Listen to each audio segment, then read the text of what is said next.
Okay guys, welcome back to the channel. What are we going to talk about today? Macintosh amps? No. I'm going to talk about speakers somewhat.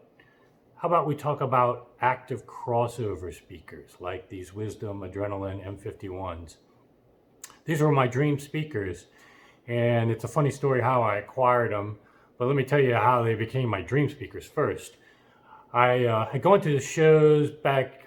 I've been going for 20 plus years, 2 to 3 shows a year probably. So I've seen thousands of rooms over the years, and there was a show that would go on at the same time as the CES. It was called The Show, the Home Entertainment Show. It's still in existence, but it doesn't coincide with the CES anymore. But they would also get a hotel, maybe a cheaper hotel, and this year that I saw these were at the San Remo. This is how much I remember. It was such a good speaker in such a good room. I remember, where I saw them, where their room was located in the hotel, everything. It was facing out on the strip. It's kind of where the Hooters Hotel is now. And they have a little conference center there. And these were in a room that was facing out onto Tropicana Boulevard. And so I never will forget that room of the thousands that I heard, because these just blew me away. They were also using Edge Electronics, which made amps. They still make amps, I think. They're still in business. Although Steve Norber, the guy who was in charge back in the day, he's got his own company now and makes cables and speakers and whatnot. But I recently reached out to him and told him I finally got some dream speakers. I was talking to him about his. I was complimenting on his. But when he heard that I had the Wisdoms, talk of going to his speakers kind of ended. But in any case, I digress. The point was, these blew me away. And let me give a shout out to Edge back in the time. They had a pyramid style amp, probably about 4 feet tall. It was mostly all chassis. I mean, all the stuff was, I think it was affixed to the triangular parts of the pyramid. It was about $60,000. But they were one of the first to do these exotic chassis amps that look high end and whatnot. And they were doing laser biasing and all kinds of cool stuff back in the day. So shout out to them. Compared to now, you get what's that company with the little green light on the front, a little circular, it looks like a bathroom scale, and the parts inside are kind of less than optimal. Anyway, I'm not going to digress. Anyway, let's get back to this. This room blew me away, and I've always lusted after these speakers, but they cost $25,000 back then, way over my budget. And even today, that would be ridiculous to spend on speakers, I think. But I saw somebody selling them for a song, and it was this doctor who really didn't know what he had, and I think he just needed to get out from under him. And anybody that would come pick them up, he would, give a good deal to. So I got them. It's a whole separate video on how I had to go hire somebody to go travel over there, pick them up, and the fun story and the prison time that this guy did, all kinds of stuff. That's a fun video, I'll tell you another time. But finally, I got the speakers to my house. And the fun thing was, I hook them up and they didn't sound anything like I remembered. And I was like, what the hell is going on here? And turns out, one of the speakers, the terminals in the back, were wired wrong. What these are, it's a 4-channel active amplification style speaker. So the planar top end covers most of the frequency range, everything over like 200 hertz. And then basically it's huge subwoofer models. I mean, these will take the plaster off the walls if I crank this up. These are sealed box, but they are just tremendous. 90 pounds worth of driver down there alone. 250 pounds, the whole speaker. So, but he had them wired wrong, the terminals in the back. So if you were sending the signal for the top to the bottom and vice versa, it was just like, it took me a few hours to figure that out. I should have figured it out sooner actually, but this guy probably never figured it out. And that's why he was selling them for nothing. He thought they sounded like crap, and they did. So anyway, getting back to the point of this video is to talk about the features that really paid off for me, because even once I got that part fixed, they still didn't sound as great as that room at CES. But let's look around and see why. I've got a window door for one of these speakers, and then my other one is next to a bookcase.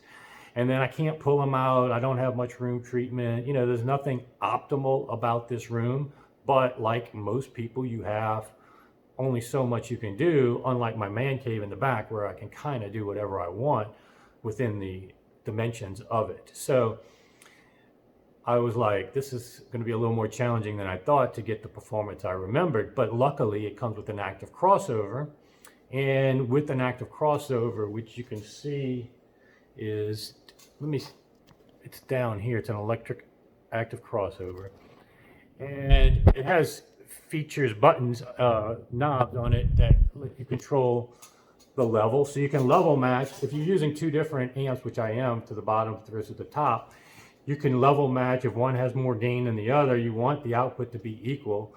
Or if you just need to tailor it for your room, for the bass to be toned down versus the top end, you can control the level matching. And that's a really powerful tool just in itself. But on top of that, there's also dials where you can adjust what's called the Q, and that's basically the bass response. You know, basically, do you want to sacrifice a little tautness to go lower to really get that pipe organ sub 20 hertz kind of feeling, or do you want a more taut bass? And with this sealed box design and the size of the woofer and whatnot, it really is capable of doing a variety of things with that crossover. So that tuning mechanism alone is great to your taste. You can even change it per music, and also tailoring it obviously to your room. The other thing you can control is damping. So damping would be how much is that roll-off characteristic from one driver, the bass module, to the top module. And that's powerful because the more that they overlap each other, it'll bring down the sound stage a little bit.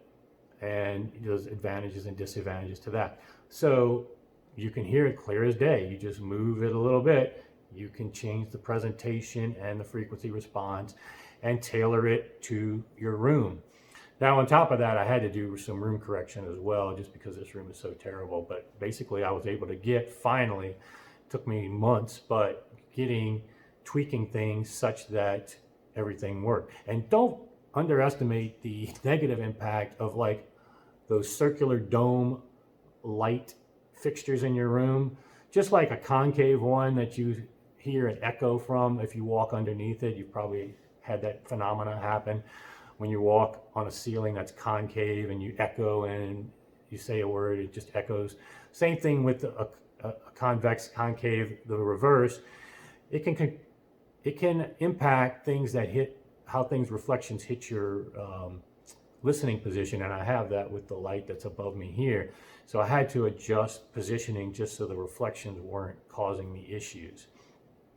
But anyway, hopefully this gives you some thought as to what would be an option for you in your next speaker purchase.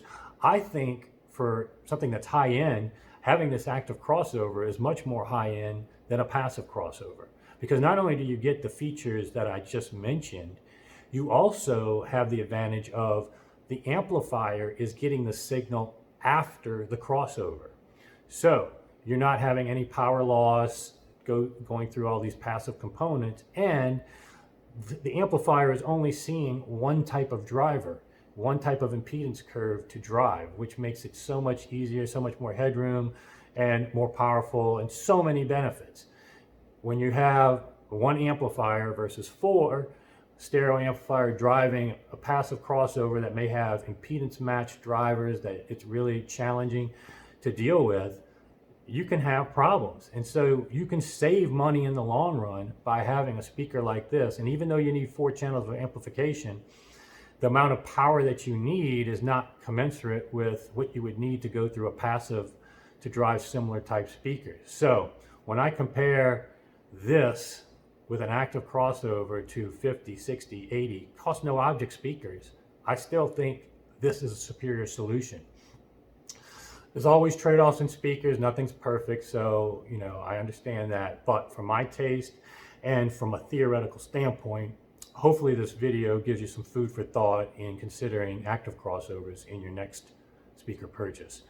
If you like this video, yada yada yada, sign up, subscribe, get notifications, and we'll see you soon.